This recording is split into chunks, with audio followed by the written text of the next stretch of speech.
మన ప్రపంచంలో ఈ మధ్య కాలంలో వింత జననాల సంఖ్య ఎక్కువైపోతుంది. అవి చూసి జనాలు షాక్ అవుతున్నారు.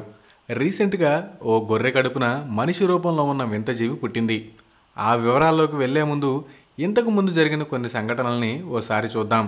నార్వే కంట్రీలో ఒక ఆమె ఏనుగు ఆకారంలో ఉన్న శిశువుకి జన్మనిచ్చింది.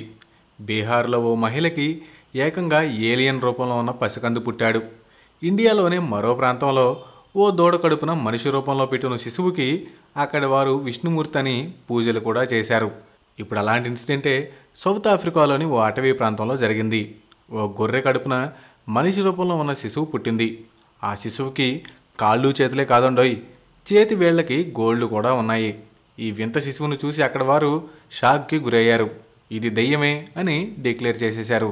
అయితే డాక్టర్స్ అదేం కాదు, గొర్రె గర్భంతో ఉన్నప్పుడు జరిగే కొన్ని చర్యల వల్లే జన్యులోపంతో ఇలాంటి వింత శిశువు పుట్టింది. అసలేం జరిగింది, ఎలా జరిగింది అనే దాని మీద మేము పరీక్షలు నిర్వహిస్తున్నామని చెప్పారు. ఈ వీడియో మీకు నచ్చే ఉంటుంది కాబట్టి లైక్, షేర్ అండ్ కమెంట్ చేయండి. పనిలో పనిగా మా హిస్టరీ మిస్టరీ ఛానల్ని సబ్స్క్రైబ్ చేసుకోవడం మాత్రం మర్చిపోకండి.